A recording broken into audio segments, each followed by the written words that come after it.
जय हिंद। आशा करते हैं कि आप लोग अच्छे होंगे। आइए हम 10th क्लास के एनसीईआरटी गणित के पहला चैप्टर से लेकर 1.4 तक हम बताएंगे फॉर्मूला। आप लोग देख रहे होंगे लिखे हैं, बहुत इंपॉर्टेंट लिखे हुए हैं, वो हम बताएंगे। और एक बात ये भी है कि बोर्ड छोटा होने के कारण नहीं पूरा लिख पाते हैं, इसलिए हम कॉपी में लिखे हुए हैं, हम बारी बारी से आपको हम बताएंगे। इसलिए आप लोग लास्ट तक जरूर देखिएगा। और चैनल पहली बार आए हैं तो लाइक और सब्सक्राइब जरूर कर लीजिए। आइए हम देखते हैं एक नजर बोर्ड की ओर। आप लोग पहला चैप्टर गणित में लिखा होगा वास्तविक संख्या, आप लोग देखे होंगे क्योंकि एग्जाम में बहुत आते हैं, इसीलिए आप लोग लास्ट तक देखिएगा। देखिए ऐसा पढ़िए कि दूसरों को पढ़ा सके। देखिए प्राकृतिक संख्या पहले कहते किसे है, प्राकृतिक संख्या कहते किसे है। अगर आपको पता है तो अच्छी बात है, अगर नहीं पता है तो जरूर देखिए। गिनती की संख्या को प्राकृतिक संख्या कहते हैं, जिसे हम गिनते हैं 1 2 3 4 5, ये क्या है? प्राकृतिक संख्या है। प्राकृतिक संख्या किसे कहते हैं? गिनती को संख्या को क्या कहते हैं? प्राकृतिक संख्या कहते हैं। जैसे 1 हुआ, 2 हुआ, 3 हुआ, 4 हुआ, इटीसी अनंत हो सकता है। नोट, क्योंकि ऑब्जेक्टिव में आता है वो नोट करिए। क्या लिखा है? सबसे छोटी प्राकृतिक संख्या क्या होता है? 1। क्योंकि देखते होंगे एग्जाम में कंफ्यूज होता है, प्राकृतिक संख्या 0 माने कि 1 माने। नहीं, क्या मानना है? 1। अगला देखिए क्या है? पूर्ण संख्या। अगर आपको पता है पूर्ण संख्या किसे कहते हैं तो जरूर अपने मन में गुनगुनाइए, नहीं पता है तो जरूर देखिए, क्योंकि आपको पता है तो रिवाइज हो जाएगा, नहीं पता है तो आप लोग नोट कर लीजिए। ठीक, देखिए पूर्ण संख्या कहते हैं किसे? इसको इंग्लिश में कहते हैं होल नंबर। संग्रह और समूह में शून्य से आरंभ हो वो क्या कहलाते हैं? पूर्ण संख्या। सीधा एक बात में याद कीजिए, जो 0 से स्टार्ट हो वो क्या होगा? पूर्ण संख्या। ठीक, अगला देखिए सबसे छोटी पूर्ण संख्या क्या है, नोट कर लीजिए। तो क्या होगा? 0।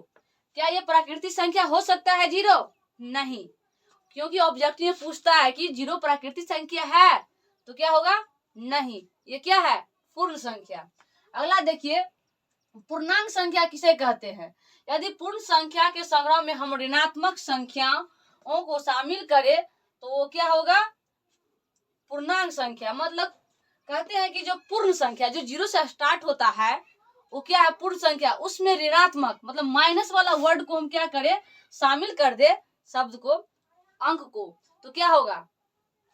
वो होगा पूर्णांक संख्या। अगला है अभाज्य संख्या। क्या है?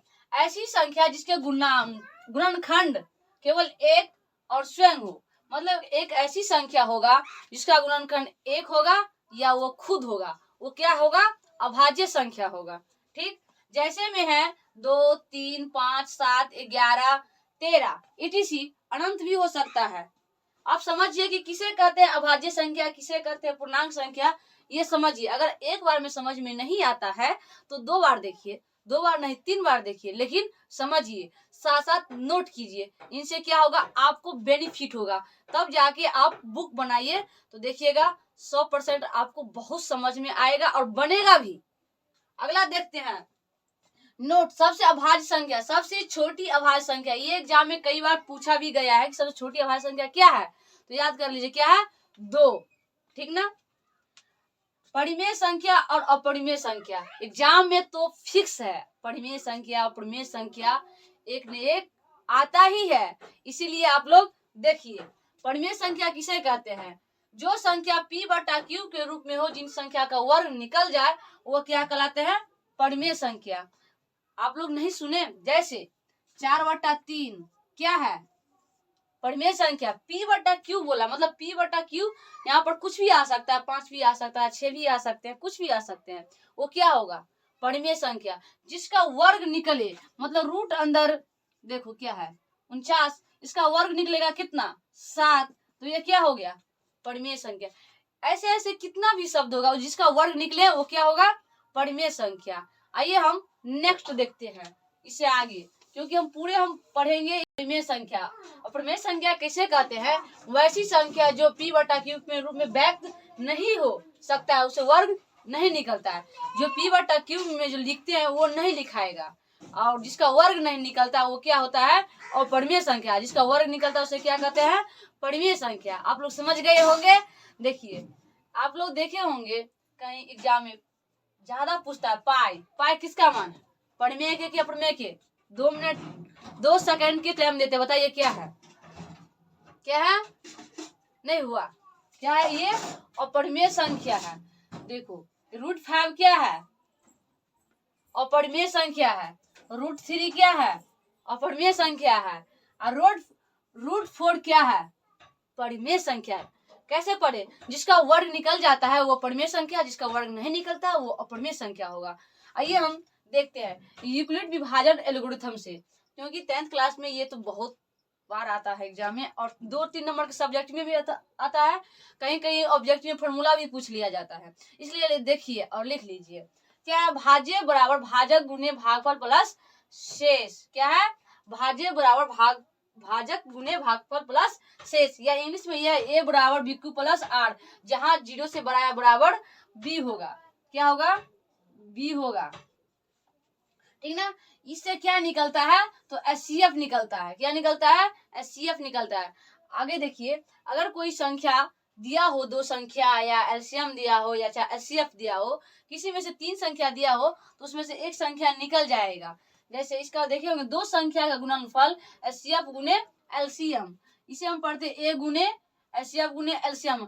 इसको अब अगर A दिया हो तो ये सब निकल जाएगा, मतलब A निकालना होगा तो B दिया होगा या HCF LCM दिया होगा तो ये फॉर्मूला पर निकल जाएगा, समझे। जैसे A निकालना है तो A दे देंगे और HCF गुने LCM बट्टा B दे देंगे। ऐसा ही HCF निकालना हो तो ऐसा ही कर देंगे, और LCM निकालना होगा तो वो भी ऐसा ही निकलेगा। हम जब चैप्टर पढ़ाएंगे ना तो हम अच्छे ढंग से और बेहतर से बताएंगे, ज्यादा उसमें समझ में आएगा। अगर मेरा छोटा सा प्रयास आपको कैसा लगा वो जरूर कमेंट कीजिए और 2 दोस्तों को जरूर शेयर कीजिए। जय हिंद, फिर मिलते हैं नेक्स्ट वीडियो।